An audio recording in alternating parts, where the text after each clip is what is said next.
Yeah, it was.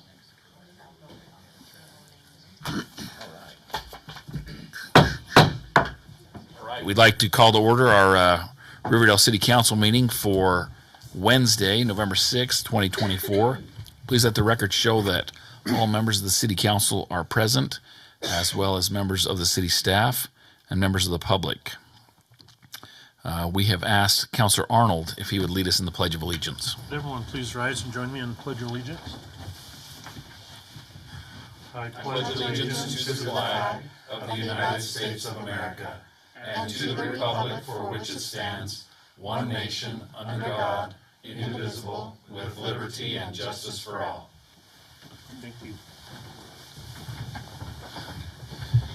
Thank you, Councilor Arnold. And I have asked Councilor Hawes if he would offer our invocation. Our dear Heavenly Father, we come before Thee this evening with gratitude in our hearts for the blessings Thou hast blessed us with, for the country that we live in, and for the freedoms that we enjoy. We ask Thee to keep us safe and to keep our freedoms in place. We ask Thee to guide the meeting tonight, that we will be attentive, we will be able to make the decisions that will best help the citizens of our city. We ask Thee to bless our country and those serving in the military that protect us. We ask Thee to bless the staff that work so hard to keep our community safe and protected and provide the services that we need. We say these things in the name of Thy Son, Jesus Christ. Amen. Amen. Thank you, Councilor Hawes. We now have a time for public comment. This is an opportunity to address the City Council regarding your concerns or ideas. No action will be taken during the public comment time. If you do approach the microphone, please state your name and your city of residence and try to limit your comments to approximately 3 minutes.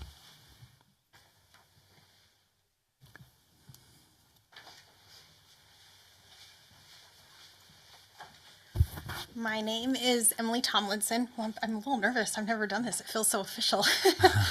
I am a Riverdale City resident, and I'm here, I guess, twofold.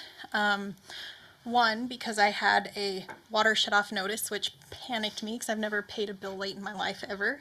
And when I called to get it resolved, I was surprised that they couldn't waive a fee. I never received a late notice. I only got the final shut-off. In talking to her, it sounds like because I have auto pay set up, it maybe wasn't triggering it or something, but my auto pay had a limit, which I didn't even know it had a limit. I just had never gone over it before.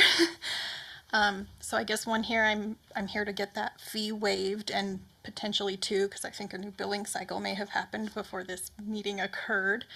But two, also to maybe propose that the billing department have some authority to do that in a one-off case, to make me not as nervous, and to also save you guys some time, potentially.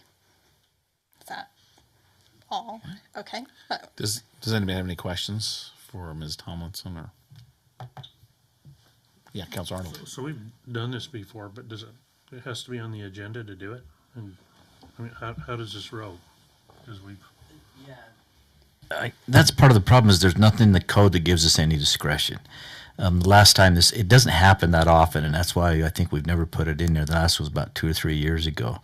We had a similar deal, and we looked at some of the other cities, and most of them do something, but we thought, well, it just doesn't happen enough. We'll deal with it when the next one comes in.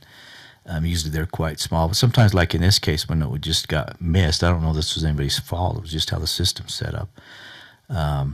But if you guys would be open to the idea, we would bring something in to give, whether it's a city administrator or somebody, some discretion in some of these really weird ones. It'd be kind of nice to have that. Right now we have nothing. So unless you tell us we can waive something like that, I have no authority to do it. So, Councilor Stevens. Yeah, there was, I don't, time flies if it's been 2 or 3 years, but it was Richards. that came in, and I thought we had put in a provision that if you had a track record, that, so that if you had a one-off, like what she presented, like her scenario, that could be dealt with by but I mean, that was presented, that was talked about, do you remember that? Yeah. And that's what I kind of remember too, That's to be how honest. I remember that. But I couldn't remember if we never passed it or if we. I didn't see it come in as an ordinance change, but but they did present it, and we said, yeah, that, because the occasional, No, if stay there. if it happens from time to time or frequently, then there's a systemic issue. But if it's a one-off, because Yeah, we would put like a limit on it, obviously a limit amount they could waive, and they had to be current for a year or two, and it's a one-time deal. Good foundations came in too, and I don't know if they were good foundations or that school came in because they had a leak and all summer, and they had built up their bill quite large, and they came and got a waiver. So Well, there's normally two fees, like a late fee if they miss the different, you have to go so many months before you trigger a shut off.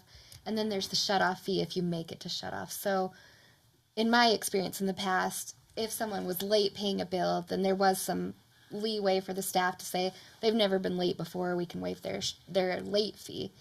The shut off fee, I think it could be the same. The difference there is generally the person's been late for 3 times. This is a really great example of when people set up auto pay and they're not getting those notices. So maybe we addressed the late fee, but we didn't address the shut off fee, because the late fee is generally a lot smaller than Right. shut off fee. But I don't know what ours are in the city. But So how can we help in this situation right now with the way the code is? How much is the whole fee? My total bill was 42, and I think she said the fee was $15. That's it. Well, and I Tragedy. encouraged Ms. Tomlinson to come in Right. because I said, No, look, we- this is we- a we need perfect to get it- example. We need to get it put on. We need to get that on an agenda. And I said, I don't know that we can waive your fee, but you might be the one that spurs the change so that we get it in our code Wait a or second. whatever. Because when Mrs. Richards came and her son, and they presented, it was, I remember specifically asking, if we dealt with it, could it go retroactive? And it was, there were head nods, but again, I never saw anything come back official, meaning as far as a council vote. That last one was taken care of, and that's probably why that just It was a one-off for, it was taken care of. And she never paid for that, so it was taken care of. There was donations that were made on it. So I know we talked about it just like this, but where that was taken care of, it just kind of ended there. I think what you guys said is you wanted us to look at some things to see what options we had available, and that's about as far as it got. Once that was resolved, we didn't worry about it. We don't see them that often. They're pretty rare. But the council always, I mean, by statute, the mayor can waive fees and fines if it's criminal, but if it's civil, he doesn't even have the authority to do it. It would have to be the council that did that. But again, where this isn't on an agenda item, we couldn't do that. But if you gave, the city manager authority to handle this, we could handle it. You can do whatever you want. You guys are the ones that are in charge of your budget, so. Counselor Hawes. Was the one that Counselor Stevens is talking about, was that dealing with a leak? no, it was. It was just a late fee? She goes in, she presented that she goes in every month and makes it, and she had years of good compliance, and then for whatever reason, she was hospitalized. She was sick and temporarily hospitalized and missed the payment, and hence it was late. So she got a late fee, which was, I thought it was $10. It's $15. it's usually now. based off of the balance. Okay, so it was. I don't know if yours is, but but it usually but she percentage. felt she took it personal because she prides herself on being prompt. Because there's a piece here that says that we can adjust if they have a leak, they can get 50% of the excess, but that wouldn't be in here. I'm not positive how the late billing works and the shut off. All I know is that I have received shut off notices before, more than once. And it's, and I want to say it's just because we missed one payment, that we missed the payment, and the next bill, in fact, before the next bill came, we got a shut off notice that said we would be shut off in 10 days if we didn't pay it. And then we got our next bill that had both, the last month and this month plus the late fee. We paid it, and there was no problem with that. But I can see how that can happen. And if there is an issue with with something to do with how much the auto pay will allow, that She had seems, told me I did set that up, and I mean, it was 9 years ago when we moved into Riverdale, so I didn't. My bill has never been over $80, so thank you for that. But evidently, it was this summer. things have rates have increased. So, but I just think that I would agree with Mr. Brooks that we bring something to the council to give either the mayor or the city administrator the authority to make adjustments like that. And I just don't want people to have to come into the council, and I don't want the council to make it a habit of start waiving fees, because it's just going to be a nonstop. But if we had some guidelines that are like, it's no more than $20. We did perfect. have one like this that came in, but they were a habitual Yeah, late person, and it got kind of yeah. nasty. And they shouldn't have to be in a And public seeing meeting. you're really nice, talking that's about why I their said business. stay Right. there. If you were Right. being mean, I'd be like, sit down. I just don't know what I'm supposed to do. No. So, This one was unique. It was different. It was just a but bad it's a good set of case. circumstances. So No, it's a maybe- good case. maybe It's a really good get case. something in the code for someone to have some authority. I don't necessarily even want it, even if Angie had it. She needs to run it past you. Yeah, these are one of those things you want to have two sets of eyes on it just for conflict's sake. But Yeah. we could bring something in. It's not a big deal. We just, like I said, we don't get them very often. But then you feel bad. In this case, it would be nice to be able to take care of it real quick and easy. So And then also, I mean, can the council make a decision on this? we can't tonight because it's not on the agenda. But we could have it on the next one. So it would be an agenda item to Yes. waive her fee. Yes, Okay. and I'll bring a statute in, and you can look at Pay it. it, Okay. and then there might be a Target gift card showing up at your house or something. I really was credit just going to later. pay it, On but your like bill. you said, you urged me to. Yeah. No, I appreciate you coming. I know it's scary to get up to that microphone. I remember doing it about 13 years ago, and it's really scary, or more. Yeah. So You guys have been nice. thanks for coming in. Any other comments for this meeting from the public? All right. We will move on to presentations and reports. First is the mayor's report. Just a couple of things real quickly. We do have the Veterans Day ceremony on Monday, 10 a.m. out here at the Veterans Memorial. We have Colonel Cornelius coming from the 75th Air Base Wing. And it's kind of neat to get a colonel to come and speak to us, and they're really excited to come do that. So we do encourage all of you to try and attend if possible. I do realize that's a work day for most of us, and that can be kind of tough. But anyway, we look forward to it. Rich Taylor and Dave Leahy and have put a lot of work into getting that lined up, and Chris Stone too, probably. Let's see. I had one other quick thing, and I don't know. I'll just mention this. I told Mr. Brooks about it, but in WACOG they mentioned House Bill 265, developing and maintaining a compatible use plan. This has to do with Hill Air Force Base, and there's a gentleman named Gary Harder, I think. Are you familiar with him, Mr. Cooper? Okay. Anyway, this new bill the city has to have some sort of ordinances or provisions in place to limit development or somehow make it compatible within 1 mile of the Hill Air Force Base fence, which encompasses a lot of Riverdale. And an example they used in WACOG was even putting solar panels on top of a house can reflect on the F-35 pilots or different things. If a business wanted to, line their roof with solar panels, like the base is going to want to be aware of those types of things. So it's just a heads up so everybody's aware and that's coming. Let's see. And that's all I have as far as the mayor's report. Move on to item number 2, city council assignment reports. Anything for this meeting from the city council regarding their assignments? None. Okay. Number 3, the youth city council Halloween activity presentation. Mr. Taylor, Mr. Roberts. Good evening, guys. I hope you guys had a good Halloween, good election day.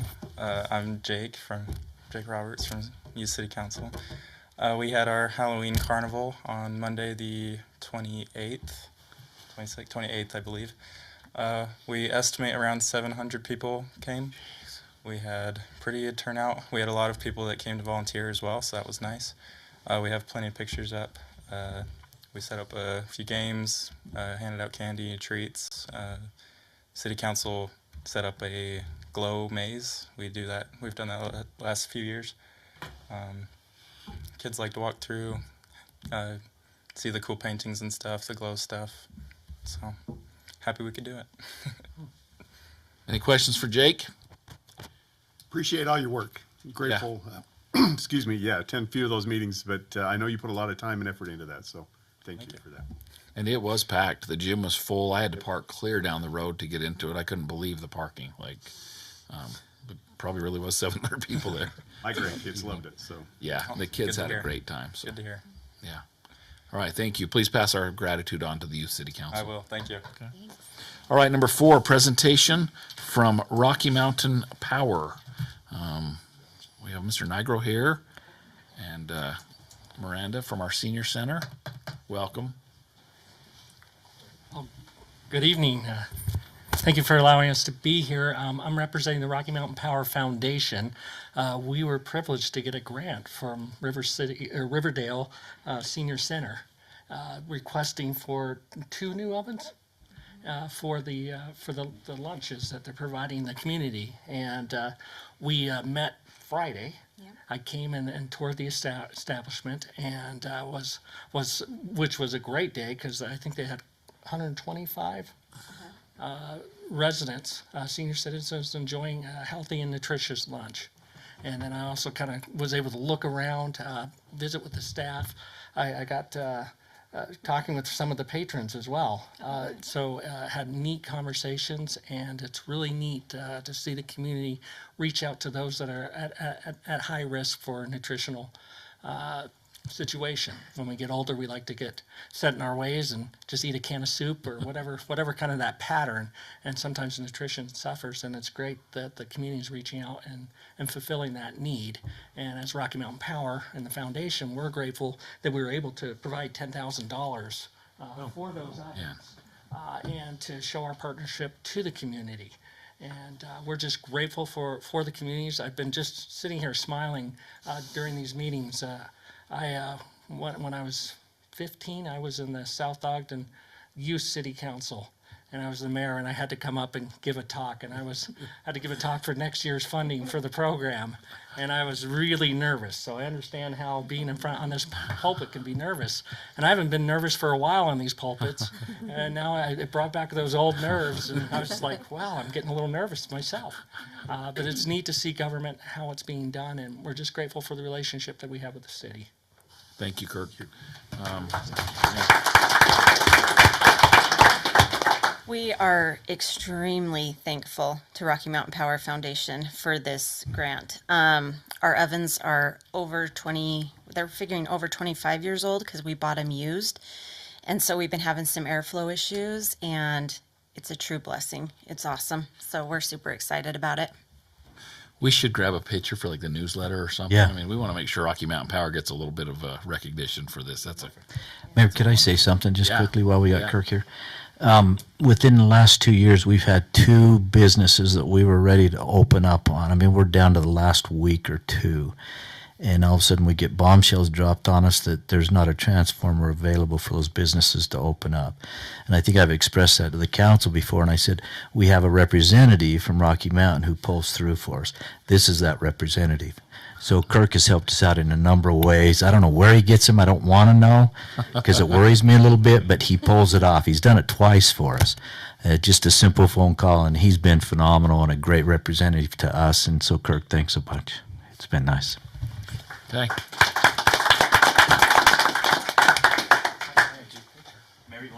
Yeah, I'll come in it, sure. Picture. Cool. Stand in front of the council and get the ribbon. Over in front of the Halloween pictures. A little extra glow.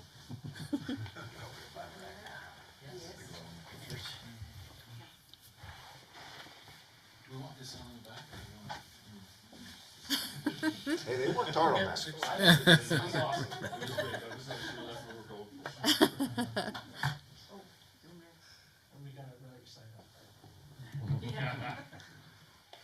I show you dinner? Yeah, it looks pretty tasty. I didn't get dinner for it. I'm kind of hungry. It was good. Thanksgiving's coming up. That's a good one. It's Veterans Day. All the freebies. Oh yeah, there you go.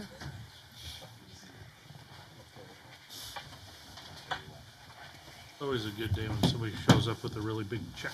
Yeah, Yeah, I'll say. might be the first one I've seen. All right. We'll move on to the consent items. Consideration to approve the meeting minutes from the October 1st, 2024 council work session and council meeting. Any corrections or changes to those minutes? Okay, Councilor Arnold. Move to approve the consent items with the change that the mayor had talked about in the previous meeting. We have a motion. Do we have a second? Second. Motion and a second. Any discussion on that motion? All in favor say yes. Yes. Any opposed? Okay, that passes unanimously. We'll move on to the action items. Number 1, consideration of a final site plan request for the AFCU Hillside, request for AFCU Hillside for property located at 4580 South, 1500 West, Riverdale, Utah, as requested by America First Credit Union and AWA Engineering. Mr. Cooper. Yes, sir. Thank you.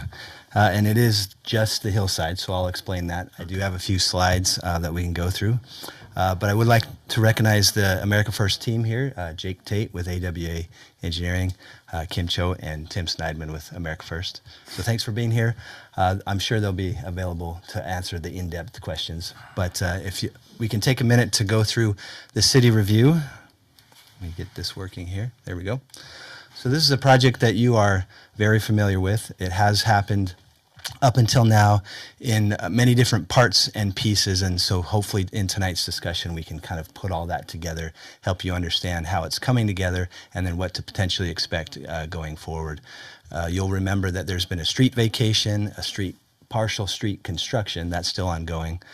There's been a new subdivision with a subdivision amendment. They've actually built a brand new building on their property, the operations site. There has been some signage and some other things. And so this is just the next step in the evolution of the campus development. It is just the hillside. So here's kind of an aerial view perspective of that. It's just that hillside that you've seen, having the trees and things removed on the slope there over the last few months. It's now getting prepped for the construction that was part of this site plan.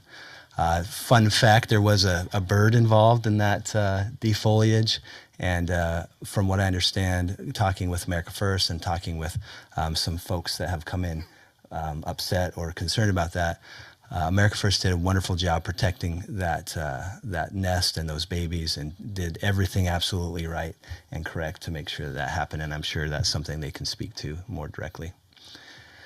Here's an overall line drawing of the entire campus. So you're looking at the new 1500 there on the curvature, and then the rectangles are the new buildings, along with some additional buildings that would happen along 1500 and around the new roundabout.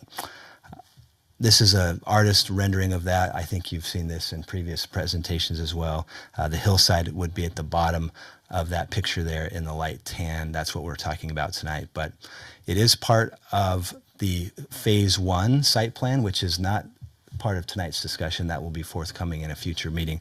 But we felt it necessary to break the hillside portion out separately, partially due to timing and partially due to the fact that it's necessary for constructability of the buildings on top of it. Here's a top-down view of the artist rendering of that first phase of the first 5 buildings. Again, the hillside there is at the kind of bottom right, next to Riverdale Road there. Building A will be part of their next submission, which is the building just to the north of the hillside, and then the parking structures to the west there, those larger rectangles. Again, another perspective here, just looking at the hillside. Again, helping you to understand the big picture of how the first phase will come together in terms of the 5 buildings and the parking. But again, tonight's request is just for the site plan approval for the hillside. Again, some additional renderings of those buildings. And here's a better, more close-up picture of that building A and the associated parking that goes with it, and then the hillside slope that's necessary for the constructability of that. So as we looked at the application, there was a couple of things that we paid close attention to because there isn't any buildings associated with this particular site plan approval. We were looking at the structural integrity of the retaining walls. We looked at stormwater management because we are dealing with a slope that has been, where the foliage has been removed. And although there's a significant amount of new foliage happening on it, which you'll see in a moment, it will have some significant stormwater management concerns. And so we worked with America First and their team on all of those items. Again, the retaining wall was of particular interest. That was sent out to a number of folks to review that, looking at the structural integrity, the means and methods, the materials, access, those kind of things, and then the landscaping as well. So here's kind of a rendering of what the walls would look like with that new landscaping. The walls are there to tier the side of the slope, of course, but also to hold the slope back. And so there's a significant investment being made by America First to make that happen. And again, it all goes into not only beautifying the hillside, but to allow for those new buildings to be built on the top. Here's a top-down view of what some of those walls will look like. The other major consideration, as I mentioned, was the landscaping. Because this is part of what will ultimately be a larger site, we wanted to make sure that its component part fit into the overall landscaping requirements of the whole campus. And so we worked with AWA to make sure that the hillside had the right amount of trees and shrubs pursuant to the ordinance, the right type and size as well. And so it's going to be a beautiful addition to that hillside. So through our review with Public Works Director, myself, City Engineer, others, we found that this does comply with Riverdale City Code. There are a few steps to be taken as America First moves into the permitting and construction process with stormwater management and also the purchase and transfer of water. But we do recommend its approval. The Planning Commission agreed. They had a meeting on the 22nd of October and heard similar information. They read the packet and they recommend approval to you as well. And so your action tonight could be one of those 4 options. And again, the staff recommends approval of the site plan. Questions from the City Council? Councilor Richter. In the site plan, excuse me, review number 2, there was a whole lot of unresolved issues. I'm assuming they've been resolved. That's right. Subsequent to that. Yep. I saw some, okay. No other outstanding issues and everything looks good. Right. So our new process is that we resolve all of staff comments before we go to the Planning Commission. Anything that might be residual, which you've seen here, are generally related to construction. So stormwater pollution prevention plan, that SWIP plan is a construction item, as well as the water transfer that will need to take place before any water connections are being made. So anything that you're seeing has been fully reviewed and fully resolved with the applicant. Thank you. Councilor Stevens. Yeah, this is more engineering, and maybe Mr. Tate, but it's you used the term a couple of times so that they can proceed with the buildings. Is that hillside being reinforced, or is it strictly for the water conservation or however? Yeah, that's a great question. I'm glad you asked it. Jake Tate, 2010 North Redwood Road, Salt Lake City, Utah. Yeah, so the big thing here is AFCU had no intention of tearing those trees out. I know there's been a lot of talk about the trees coming down and the hillside, but what it was, As we were doing our evaluations in preparation for the buildings to come, we got out there and we were doing some routine maintenance on that hillside. And we noticed that the hillside was sloughing off, and there was actually cracks at the top where it was starting to go down. And putting 3 5-story buildings right up against that made us nervous, and so that's when we kind of decided something needed to happen in order to allow us to get that to build those buildings in the future. It definitely is a case of making lemonade out of lemons. We had no intention of going to this expense or this scope that we ended up having to go to shore that hill up, but that's entirely the reason why, is to make sure that there's a firm foundation there that will allow those buildings to stand above that wall without any concerns of it in the future. One of the things that we learned a few years ago when we had the landslide here is this is river bottom, and the sides are the river walls. Well, when you see the foliage or the green, the trees and stuff on the hillside, it's because there's a water source. And now, coming from the east, that water source is coming off the mountains. But coming from the west, that was a little odd to me. But those were beautiful trees and all the foliage and stuff. But so the water source obviously is coming from the hill somewhere. We have identified at least 4 springs on that hill, and in the construction documents there are drains and various means and methods to take that water, collect it, and take it down to the bottom of the hill so that it won't impact the structural integrity. Was that what you're talking about with the water? The stormwater management, Yes. yes. Yeah, okay. Yeah, that was, and you're right on. There are springs in that hill, and there's a clay layer that the water kind of sinks down to the clay layer, and it just slides right over to the west side or east side of that hill. And so the plans included drains and means to get that water out from behind the wall. Okay, so, and again, you're over and above. I appreciate, because it's not necessarily connected with the site plan, but as I saw that it kind of came up, but is there a plan to do further north on that hillside to reinforce? No, not at this point. So it's just going to be that portion? Okay. Yep. It ends right about where the existing building, the curved building is. The north side of that building is about where it ends. And yeah, we don't intend to do more, but it's going to be exciting. There's a lot of, I get excited about the structural stuff they're doing to the hillside, but I know that other people aren't quite as excited as I am about the piles and all the hills and the reinforcement. But well, having lived through the circumstances here in Riverdale, I've got a liberal arts education in some of these hillside management issues, and so I appreciate the time. Thank you, Mr. Mayor. Anyone else? Councilor Arnold. So now that the bird and the nest and all that's taken care of, can we move forward with the road? Yeah, we can. Can we give an update on the road? I was going to give just a real brief one in my close. That's one thing I forgot, but I'll update you on that. It has something to do with the bird? I was being No, it does not, but I'll give you an update on it. So We'll use the bird as our excuse. Thank you, Mr. Tate. Yeah, thank you. At the end. I'm glad we found that before the buildings went up. Yep. Better now than later. No. And there was foxes too. I heard about the foxes and the bird and something else too. But anyway, yeah. Thank you for handling that well. Well, thank you. Probably not. Okay. Did you want Tim to say something or no, Mr. Brooks? well, it's not related to that, so that's why I was going to save it for the comments at the end. Where that's not on the agenda. All right, Councilor Arnold. Move to approve the final site plan for AFCU as stated within the packet. Okay. AFCU Hillside. Okay, very good. We have a motion. Do we have a second? Second? Motion and a second. Any discussion on that motion? Ms. Maragoni, will you please poll the council? Counselor Arnold? Yes. Counselor Hanson? Yes. Counselor Hawes? Yes. Counselor Richter? Yes. Counselor Stevens? Yes. All right, that passes unanimously. Very good. Forward. We'll keep moving on that. So thank you.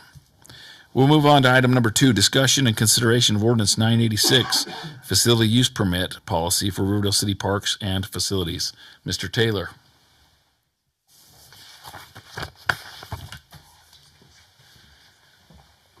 Good evening, Council.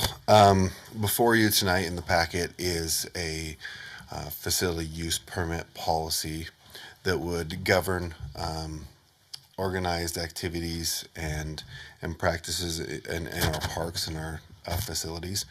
we brought this to you previously. We've updated it.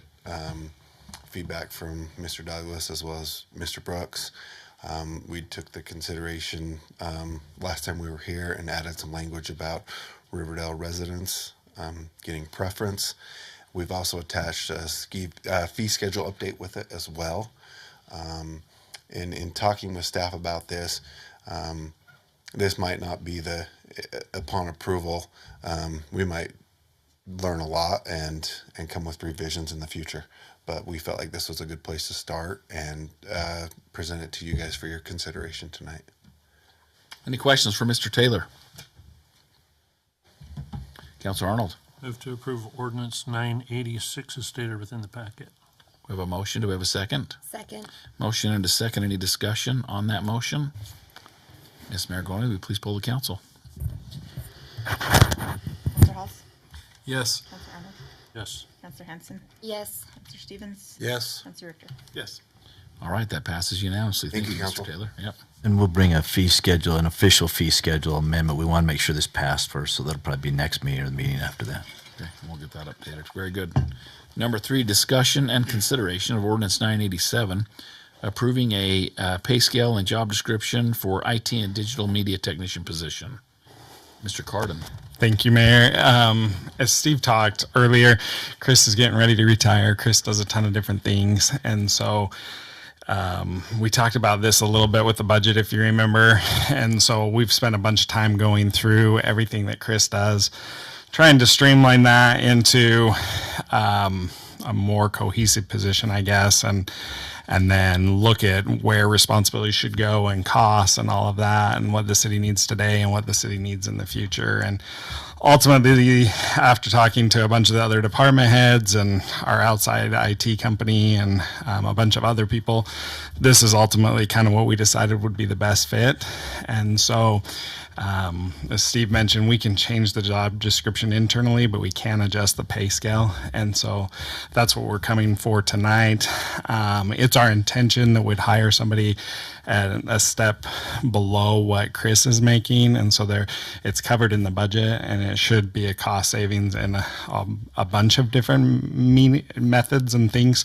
But this pay scale is a little bit different because of the different functions. I would still act as the IT manager. This would just help so that we have some of that free time they'd have by changing some of the responsibilities. They could help with some more IT things because we get more every year. Questions for Mr. Cardin? Councilor Arnold. Move to approve ordinance 987 as stated within the packet. We have a motion. Do we have a second? Second. Motion and a second. Any discussion on that motion? Ms. Maragoni, will you please poll the council? Councilor Stevens? Yes. Councilor Hanson? Yes. Councilor Arnold? Yes. Councilor Richter? Yes. Councilor Halls? Yes.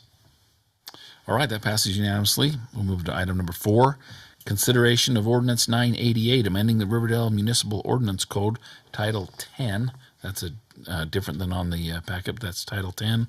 Chapter 21, to add new or modify existing sections in compliance with the 2024 Utah State Legislature's House Bill 476, further clarifying subdivision procedures and related matters. Mr. Cooper. Thank you, Mayor. Councilor Arnold, I'm sorry we don't have a presentation, Kidding me? but we do have Mr. Jay Springer. He's All much right. better than a presentation. Live show. A lawyer That's giving right. a better presentation than That's a right. PowerPoint? That's right. I have 25 pages of text to support my entertainment value. So We do have the packet items we can throw up on the TV for reference. We're back to Mike Agnett's way of Yeah, deliverance. that's right. So in 2024, the Utah legislature passed House Bill 476, which took effect November 1st.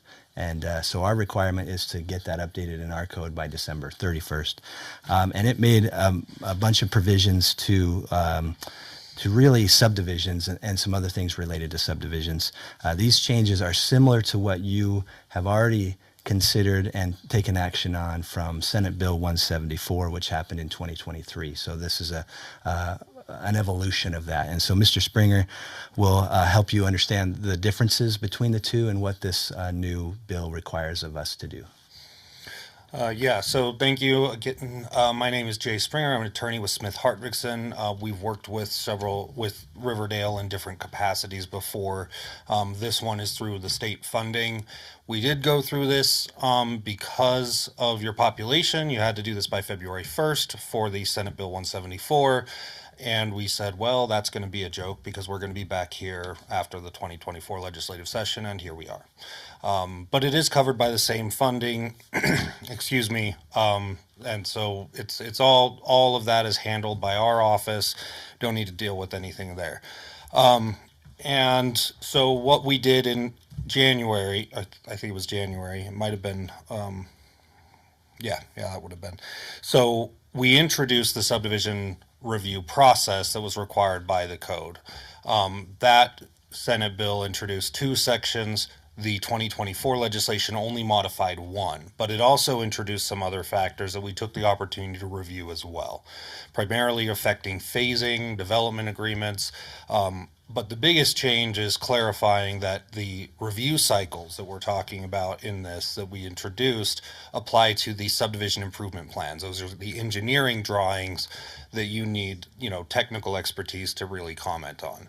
So we've gone through and clarified in the code where those fit, when those review cycles start, how they affect what the staff needs to do. We've also prepared a comparison and memo that your staff has now that can guide them, because where the risks are to the city are when the staff does things that they're not allowed to. Whether or not they're in your code is kind of irrelevant to whether you make a mistake.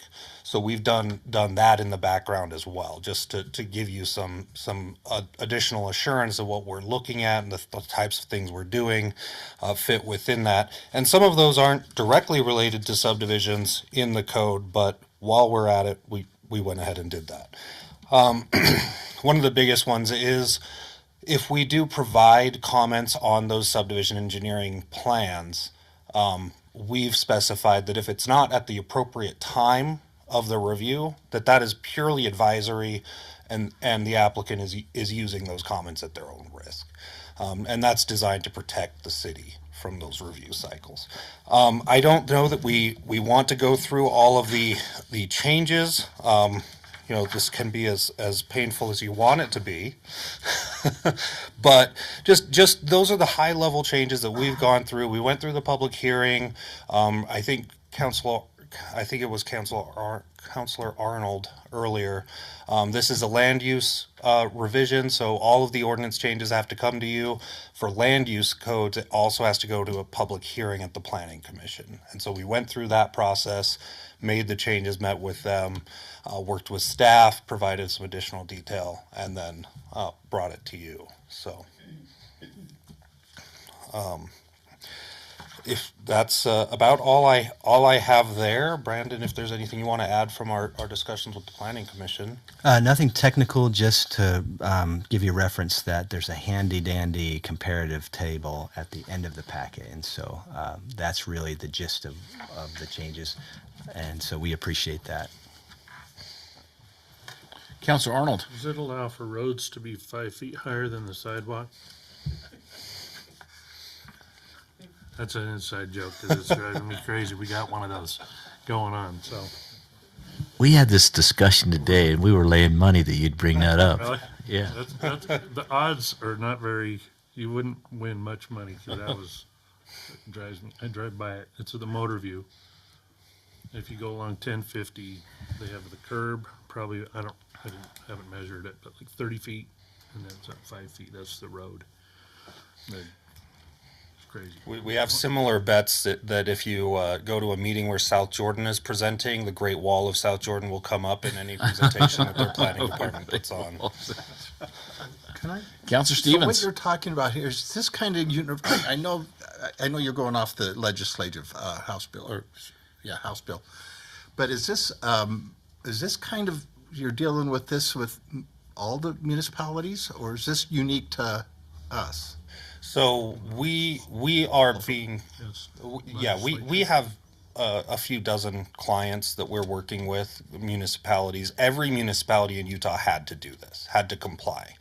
Riverdale had to do it earlier because of your population. So the legislature instituted a 5,000 population cutoff. Now there's 260 some odd communities in Utah that are incorporated. About 60 to 80 of them are above populations of 5,000. So that's why you're talking about this a mere 9-10 months later than we went through the first round, because the other communities had until December 31st to adopt the changes. So we waited until they introduced House Bill 476 to make those changes and just did it all at once. But it is that. But to be clear, my job is to represent Riverdale in this process. So one of the documents that's also in I think it's in your packet, is the questionnaire, where we went through and identified all the policy decisions that the legislature didn't strip away from you, and said, hey, here's all the decisions that you get to make, and identified that. So within the confines of the state code, just because the Department of Workforce Services is paying for it, that's not my client. That document was not in the packet. That's right. It might be good to see that at some point. Yeah, we can share I that think with you. I know we sent it to you earlier in the first round, and then we updated it for 476. So Okay. This but we is- can circulate that. These were some of those state mandates that we had talked about all through the legislative session, that they were telling us what we had to do and different things. That's just a continuation about this. The only good thing about this one is that they did provide funding for it to pay for this. So that's not necessarily completely coming out of our pocket. But again, it's the legislature taking powers away from the city. That's what this boils down to. And it's becoming onerous. Today we had a conversation with another attorney about a certain project that relates to 476 and some things that were a product of 174. And so the interpretation of these new things is all over the map. It heavily favors developers and their process, puts the burden on city staff. And so we're trying to do as much as we can to make sure that we're compliant. Any other questions? Councilor Arnold. Move to approve ordinance 988 as stated within the packet with the change on Title 21 to Title 10. Okay. We have a motion. Do we have a second? Second. Motion and a second. Any discussion on that motion? Ms. Maragoni, will you please poll the council? Counselor Hanson, Yes. Counselor Stevens, Yes. Counselor Richter, Yes. Counselor Hawes, Yes. Counselor Arnold. Yes. All right, that passes unanimously. Very good. Thank you, Jay, for your help Thank with you, that. Council. Yep. Okay, item number 5, discussion regarding update, legal review, and recodification of Riverdale City Code. Mr. Brooks. As I mentioned in a pre-planning meeting, we're in the process of changing over our codifiers on our city code. As part of that, and that'll take place at the first of the year, and we'll officially be with a different company. But as part of that, we're going to use that same company. Our proposal or our plan is to update everything.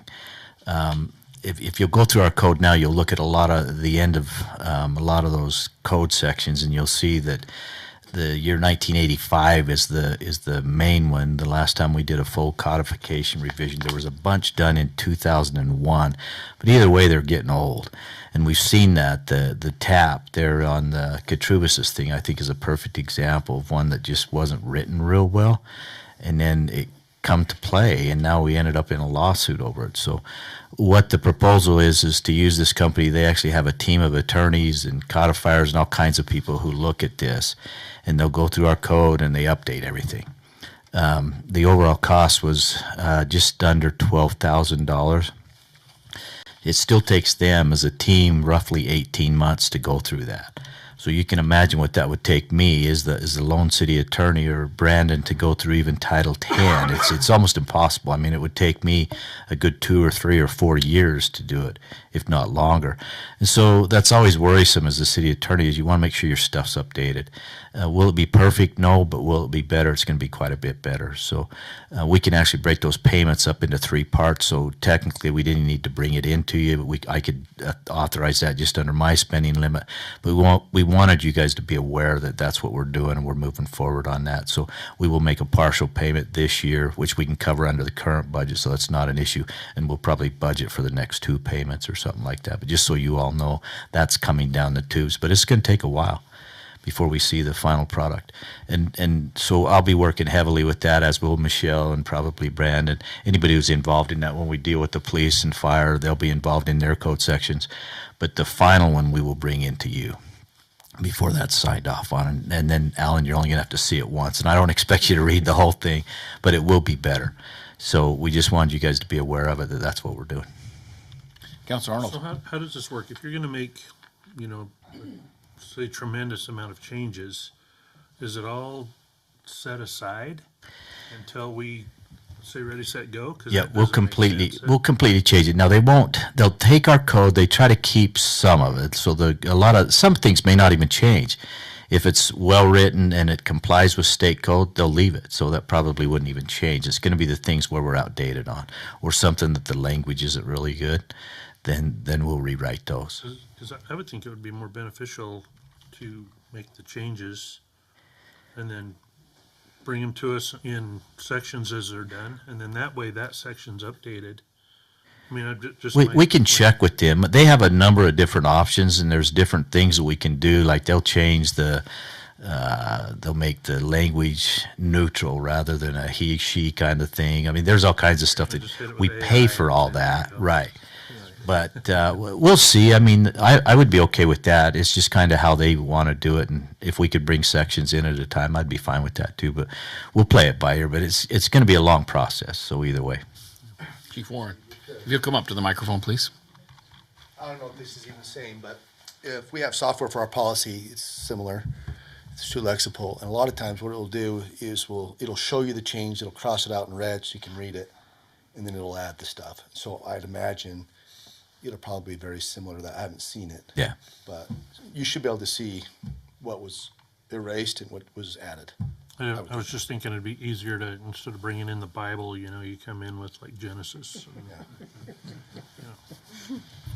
Yeah, Councilor Richter. So is this an ongoing review or a one-time review? It's a one-time for now, but you can subscribe to that, and they'll be our carrier anyway, so they'll keep up on this kind of stuff. And there's going to be a lot of cross-references and stuff that we don't currently have, even the dates and stuff. So you look at the bottom of those, as we've changed those over the years, we'll have a number of dates on there.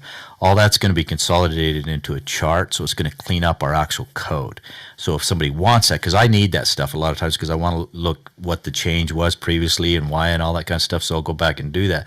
So I don't want that completely eliminated, so I need that reference somewhere. But they're going to put that in the back of the code, so it cleans up our code, just things like that. But it will be somewhat ongoing, and once we're caught up, then we can wait another 30 or 40 years before we worry about it again. But So the $12,000 you're talking about, that's for the one-time review, and then there's perhaps a subscription that yeah, we have a yearly subscription for them to host that for us. There's another 3,000, I think, 3 something, just under 4,000, I think. For that. $3,500 a year, and that's to make all of our updates every time we pass something that changes the code, and also to host it for the year. But we pay that now with How our much current does Sterling carrier. cost? They're a little bit less than that. These guys are a little bit higher, but I think we get bigger bang for the buck too. We get a lot better product. Structured differently too. So with Sterling, we pay per page. So it depends on how many changes we have, this would get really expensive. But the $3,500 is a flat fee for just any changes we make throughout the year. Okay. It's all included. So like this subdivision one, if we had to do that through our current carrier, that would be pretty pricey, if we're doing this by page, because there's significant changes. Whereas with that one, it'd just be part of our yearly fee. So that part would be nice. Thank you. Okay. Other questions? All right, there's no motion needed. It's just kind of information. No, I just wanted to We'll keep be you working on it. informed. I mean, this is something we could do anyway. A lot of it's administrative, but where it does involve money a little bit, I just wanted you to be aware of it. Okay. All right, we'll move on to the comments section of our meeting. Comments from the city council. Councilor Hanson. I just had a question about Chris Stone's retirement. Is there some kind of plan For a party like? Yeah. You want to cover it, Cody? We're still working on it? We're working on it. And this personnel policy gives us a couple different options, but it's up to the employee. So I talked to him again about it today. I'm like, you got to decide because we need to get planning it. So we'll let you know for sure. Former employee who's very anxious to hear what the plan is. So just so you want to miss it. It will probably be the same day as the Thanksgiving luncheon. So like the week before Thanksgiving. Okay. Thanks. Any other comments from the council? Comments from the city staff? Just quickly, this is the one that I wanted to make sure we got all this stuff passed before I brought this one, because it's bad news. And it is and it isn't. So we pushed this deadline on that road to get that changed. There was parts that aren't done. To their credit, I mean, America First has done everything they can. A lot of that was not their holdup. It's a lot of it's the irrigation company, Weber Basin and stuff. We're putting in that huge line and different things. Well, they didn't really want to do it in the middle of the summer because they got such high flows, so they were hoping more for the fall. And all like I say, it's long stories, but we got to the point where just within the last month or two, we thought maybe we could still pull it off, but we're getting so late with the paving, we were worried about it. I went up and did a little field trip with Sean Douglas, I don't know, a couple weeks ago, and we didn't really think that was a good idea. They had proposed that they would put temporary asphalt down and then rip it back out in the spring where we'd gotten so late. But we were really hesitant to do that because we just thought we will get blamed for it no matter what, and everybody's going to think that's a huge waste of money. But on top of that, as they got going, because they were looking at doing the circle itself in cement, well, when they got looking at it, I think just as recently as last week, just a few days ago, wasn't very long ago, they uncovered a huge box that contained high voltage electrical lines right in the middle of that circle, with a homemade lid on it and everything, and there's no way that's going to get done this year because now we've got to move all that or get that moved. So that road won't open up this winter. We'll make improvements both on both ends and even in the middle if there's places that need it, just again to get us through the winter. And then come early spring, we'll attack it again. They're still working on that circle, but that box alone is going to be a major project to get that moved. Power lines are already buried? Yeah, and nobody even knew about them. They were lucky that they found them and we didn't chop them up and somebody get electrocuted. We should have got Kirk while he was here to find out what's going on up there. But yeah, so in a way we were blessed that we found it because we would have paved over it. And then if they had problems, we wouldn't even have known it was there. But there's no way that's going to happen this winter. It's just not. So I know you guys wanted that open and we did. We tried to push it, but we ran out of time. It's just not going to happen. Press going through there, I thought maybe the box was going to have something cool in it. They haven't found anything, I don't think, Tim, have you? Anything valuable or besides the power lines? I wish. No, I would say that box is pretty hot if you stuck your hand in there. Yeah. But there are some improvements to the existing road that will be made to get us through the winter, right? Right. Yep. So it'll still be better, and we'll be fine. If you've been up there, you've seen the barricades and things like that. They brought all that in, so we'll be okay. We'll be able to get through winter, but we need to buy a few more months. So I know people are not real happy with us, but it is what it is. That's just part of the thing. But come spring, we'll be able to roll. A Cybertruck. So, okay, you can't do asphalt in the winter months. What's the earliest you can do asphalt? April? You technically can. There's a company out of Salt Lake that does it, but Sean has his own limit that middle of October he's done. He won't let you put it down. But, well, I'm thinking spring. So yeah, it'll be spring.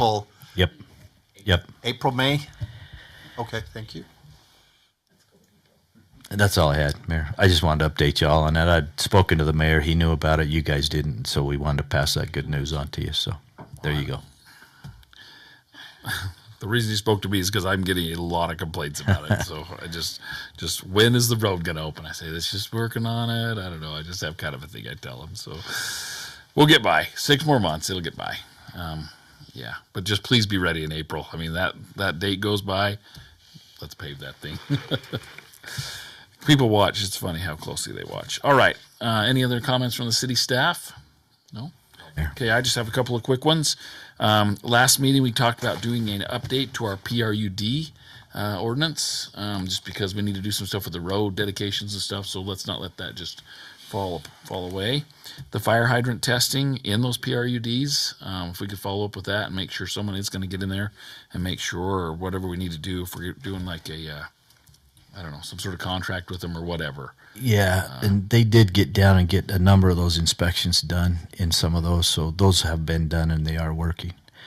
And yeah, okay. So it's going forward, but we'll work on that. There will have to be a code change, though, if we're going to enter contracts, because the code now says we can't. So okay, and this just kind of jogged my memory, but just by way of reminder, the stuff you see on Facebook is not always correct. Like we had the fire in the field over by Target, and the residents or people were talking about, oh, the fire hydrant in the mobile home community was broken or didn't work, and they had to drag a hose and all that. Well, I happened to spend my time with the fire department the day after that, and none of that was true. The fire hydrant worked just fine. It was a little hard to get open. It was kind of sticky, but it worked fine. And anyway, just remember that stuff that you read on there. Sometimes it's not all true. And speaking of that stuff not being all true, we did have kind of a disparaging letter or article that was written. I made some comments on the Riverdale Citizens page about City Council. I just want to let you guys know that that wasn't just flattery. Like, I really do feel like you guys make decisions in the best interest of the residents. I know that you put a lot of time in, and I felt like it was very unfair, the representation that was given of you guys and myself, but and the city in general. No one did that for personal reasons. It was all done to protect the current residents, future residents, and we've all seen things. And so I just wanted to express my appreciation to you guys for taking the time and making the hard decisions and sometimes being painted in not such a flattering light. So, and with that, that's all I have. So we would need a motion to adjourn. So moved. We have a motion. We have a second. Second. All in favor say yes. Yes. All right. We are adjourned. I'm getting out of here. If you guys want to stay. I personally like the Facebook stuff when it fires. Well, I'm glad you responded. I got to get Facebook.